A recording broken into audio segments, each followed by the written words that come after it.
ಎಲ್ಲರಿಗೂ ನಮಸ್ಕಾರ.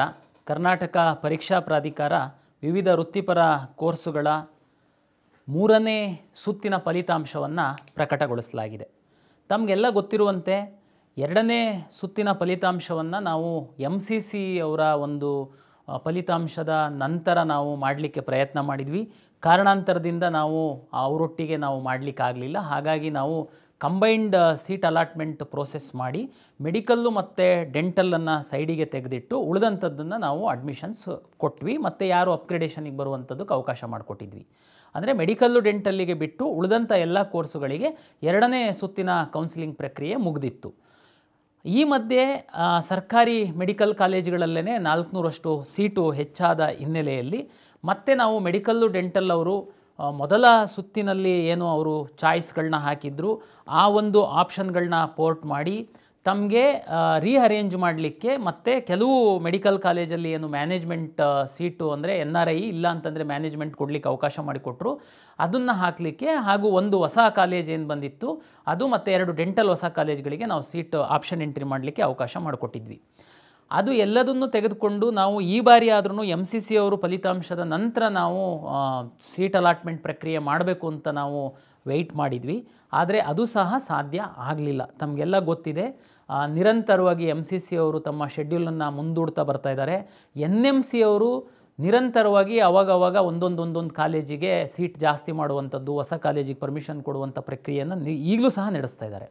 ಈ ಹಿನ್ನೆಲೆಯಲ್ಲಿ ನಾವು ನಮ್ಮ ರಾಜ್ಯದ ಸರ್ಕಾರಿ ಮೆಡಿಕಲ್ ಕಾಲೇಜಲ್ಲಿ ಏನು 400 ಸೀಟ್ಗಳು ಹೆಚ್ಚಾಗಿತ್ತು ಮತ್ತು 2 ಡೆಂಟಲ್ ಕಾಲೇಜಲ್ಲಿ ಏನು ಸೀಟ್ ಮ್ಯಾಟ್ರಿಕ್ಸ್ ಹೆಚ್ಚಾಗಿತ್ತು ಮತ್ತು ಒಂದು ಡೀಮ್ಡ್ ಮೆಡಿಕಲ್ ಕಾಲೇಜಲ್ಲಿ ಏನು ಸೀಟ್ ಬಂದಿತ್ತು ಅದನ್ನು ನಿಮ್ಮಿಂದ ಆಪ್ಷನ್ ತೆಗೆದುಕೊಂಡಿದ್ವಿ. ಹಾಗಾಗಿ ಮೆಡಿಕಲ್ಲು ಡೆಂಟಲ್ಲು ಹಾಗೂ ಉಳಿದಂಥ ಎಲ್ಲ ಕೋರ್ಸುಗಳ ಒಂದು ಆಪ್ಷನ್ಗಳನ್ನು ಹಾಕಿ ನಾವು ಮತ್ತೊಮ್ಮೆ ಕಂಬೈನ್ಡ್ ಸೀಟ್ ಅಲಾಟ್ಮೆಂಟ್ ಪ್ರಕ್ರಿಯೆಯನ್ನೇ ಮಾಡಿ ನಾವು ಫಲಿತಾಂಶವನ್ನು ಪ್ರಕಟಿಸಿದ್ವಿ.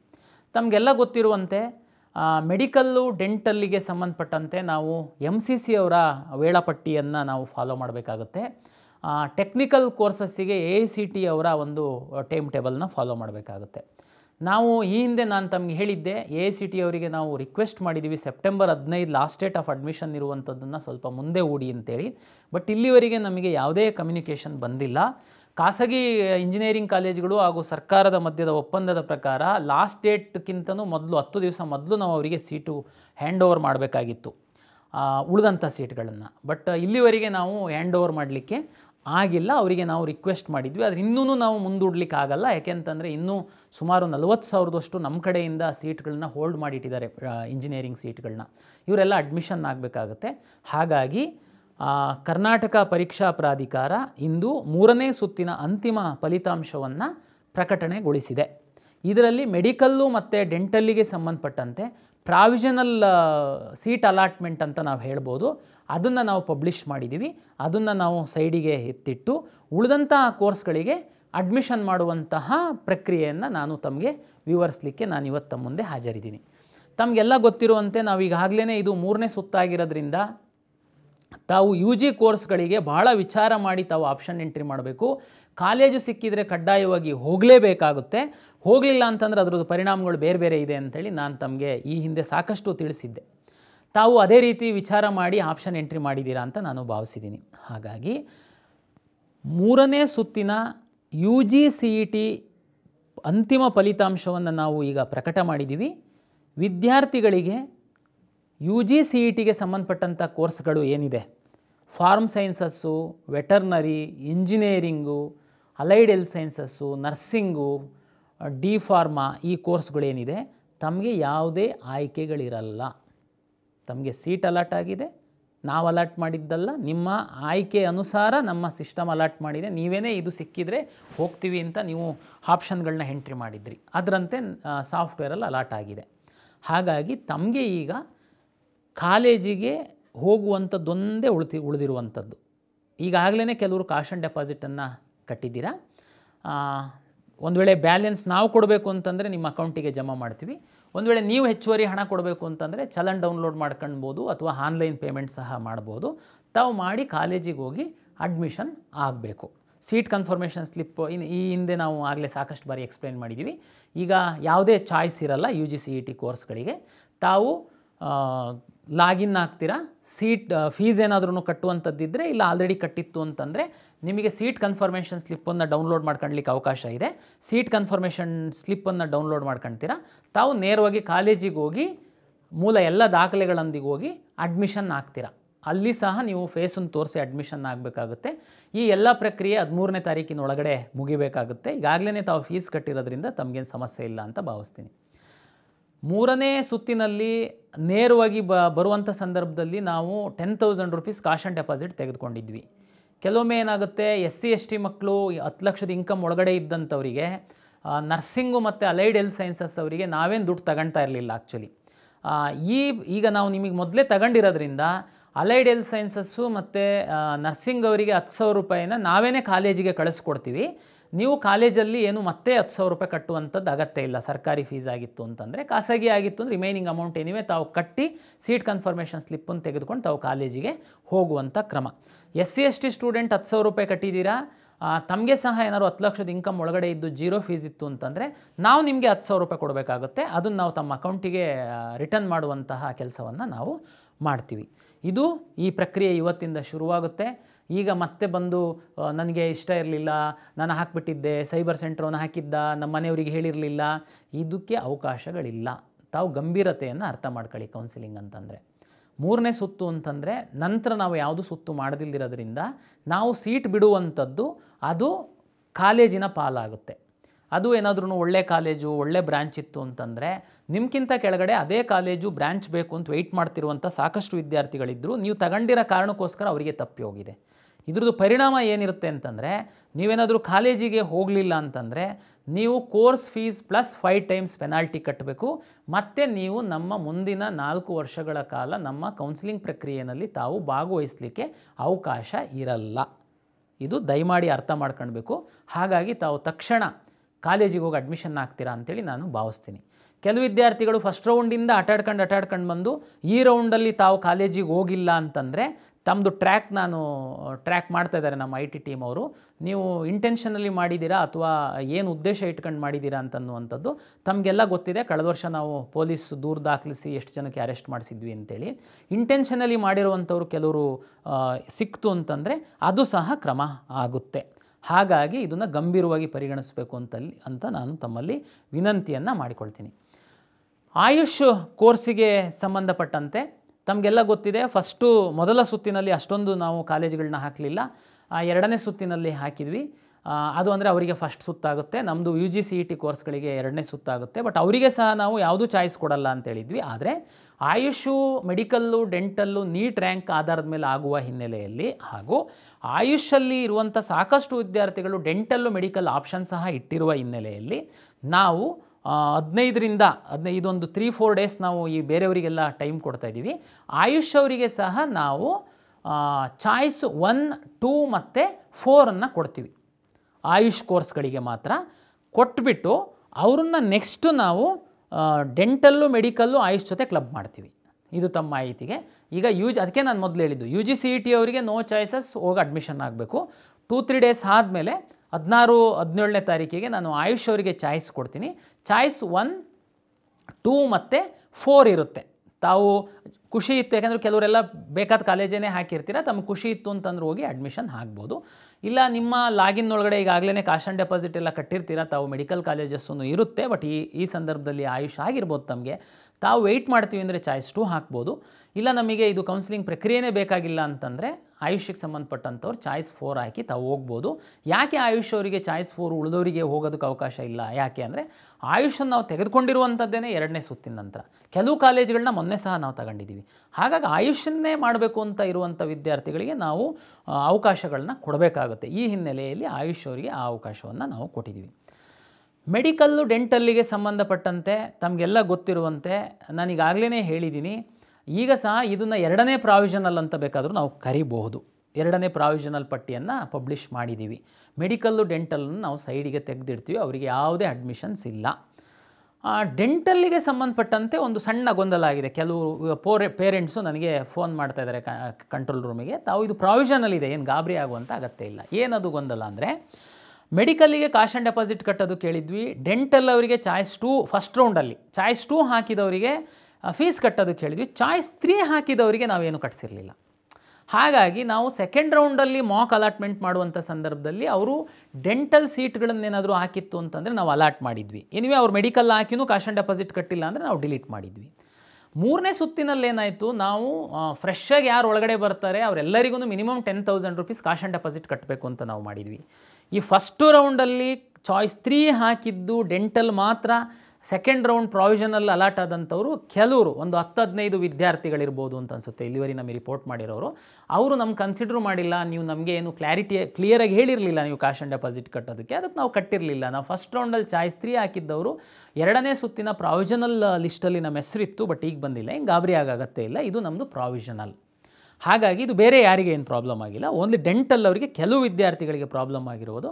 ದಯಮಾಡಿ ತಾವು ನಾವು ಮೇಲ್ ಐ ಡಿ ಕೊಟ್ಟಿದ್ದೀವಿ, ಅದಕ್ಕೆ ರಿಕ್ವೆಸ್ಟ್ ಮಾಡಿ ನಾವು ನಿಮಗೆ ಕನ್ಸಿಡರ್ ಮಾಡುವಂಥ ವ್ಯವಸ್ಥೆಯನ್ನು ಮಾಡ್ತೀವಿ. ಗಾಬರಿ ಆಗುವಂತಹ ಅಗತ್ಯ ಇಲ್ಲ ಅಂತೇಳಿ ಡೆಂಟಲ್ ಅವರಿಗೆ ಒಂದು ವಿಷಯವನ್ನು ನಾನು ತಿಳಿಸ್ತೀನಿ. ಓಕೆ, ಡೆಂಟಲ್ಲು ಮೆಡಿಕಲ್ಲು ಏನು ಮಾಡ್ತೀರಾ ನೆಕ್ಸ್ಟು? MCC ಅವರು ತಮಗೆಲ್ಲ ಗೊತ್ತಿದೆ. ಈಗ ನಿನ್ನೆ ತನಕ ನಮ್ಮ ಮಾಹಿತಿ ಪ್ರಕಾರ ಮೈಸೂರು ಜಿಲ್ಲೆಯಲ್ಲಿ ಒಂದು ಫಾರೂಕಿ ಮೆಡಿಕಲ್ ಕಾಲೇಜ್ ಅಂತ 100 ಸೀಟಿಗೆ ಹೊಸದಾಗಿ ಪರ್ಮಿಷನ್ ಕೊಟ್ಟಿದ್ದಾರೆ. ನಮಗಿನ್ನೂ ಸೀಟ್ ಮ್ಯಾಟ್ರಿಕ್ಸ್ ಬಂದಿಲ್ಲ. PS ಕಾಲೇಜಿಗೆ 50 ಸೀಟನ್ನು ಇನ್ಕ್ರೀಸ್ ಮಾಡಿದ್ದಾರೆ, ಅದ್ರದ್ದು ಇನ್ನೂ ಸೀಟ್ ಮ್ಯಾಟ್ರಿಕ್ಸ್ ಬಂದಿಲ್ಲ. ಇನ್ನೂ ಯಾವುದಾದ್ರೂ ಒಂದೆರಡು ಬರುತ್ತೋ ಏನೋ ಗೊತ್ತಿಲ್ಲ. ಹಾಗಾಗಿ ಅವರು ಸೀಟ್ ಮ್ಯಾಟ್ರಿಕ್ಸ್ ಕೊಟ್ಟಿಲ್ಲ. MCC ಅವರು ಸಹ ಮುಂದೂಡಿದ್ದಾರೆ ಅವರ ವೇಳಾಪಟ್ಟಿಯನ್ನು. ಹಾಗಾಗಿ ಮೆಡಿಕಲ್ಲು ಡೆಂಟಲ್ ಅವರು ನಾವು MCC ಅವರು ನಮಗೆ ಇಲ್ಲಿವರೆಗೆ ತುಂಬ ಟೆನ್ಷನ್ ಇತ್ತು, ಯಾಕೆಂದರೆ UG ಕೋರ್ಸಸ್ ಜೊತೆ ನಾವು ಮಾಡ್ತಾ ಇರೋದ್ರಿಂದ. ಈಗ ನಾವು ಸ್ಪ್ಲಿಟ್ ಮಾಡ್ತಾಯಿದ್ವಿ, ಹಾಗಾಗಿ ಇನ್ನೇನು ತೊಂದರೆ ಇಲ್ಲ. MCC ಅವರು 2ನೇ ಸುತ್ತಿನ ಏನು ವೇಳಾಪಟ್ಟಿಯನ್ನು ನಮಗೆ ಕೊಡ್ತಾರೆ, ಆವಾಗ ನಾವು ಇನ್ನೇನು ಮಾಡ್ತೀವಿ ಅನ್ನುವಂಥದ್ದನ್ನು ನಿಮಗೆ ತಿಳಿಸ್ತೀವಿ. ಬಹಳ ದೊಡ್ಡ ಬದಲಾವಣೆ ನಾವು ಮಾಡಿಬಿಡ್ತೀವ? ಇಲ್ಲ, ತಮಗೆಲ್ಲ ಗೊತ್ತಿದೆ.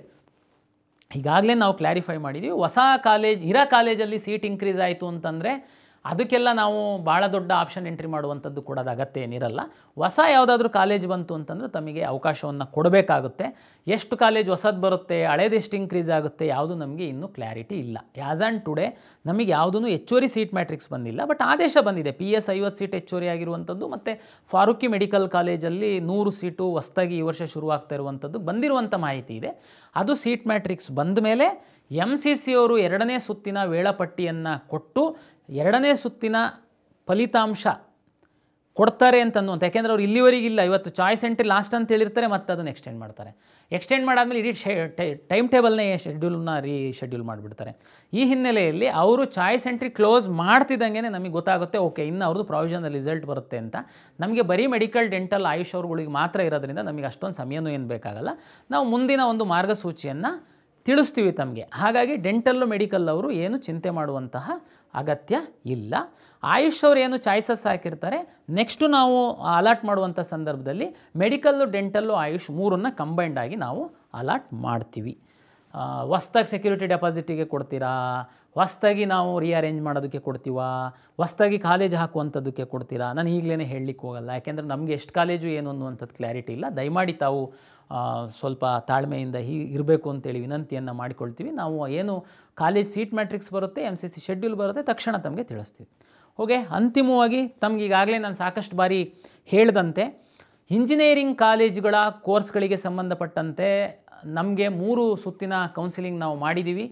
AICTE ಅವ್ರದ್ದು ಏನು ಲಾಸ್ಟ್ ಡೇಟ್ ಆಫ್ ಅಡ್ಮಿಷನ್ 15ನೇ ತಾರೀಕು ಇರೋದ್ರಿಂದ ನಾವು 3ನೇ ಸುತ್ತಿನಲ್ಲಿ ಅನ್ಅಲಾಟೆಡ್ ಸೀಟ್ಸು ಏನಿದೆ ಆ ಸೀಟ್ಗಳನ್ನು ಕಾಲೇಜಿಗೆ ಹ್ಯಾಂಡ್ ಓವರ್ ಮಾಡ್ತಾಯಿದ್ದೀವಿ.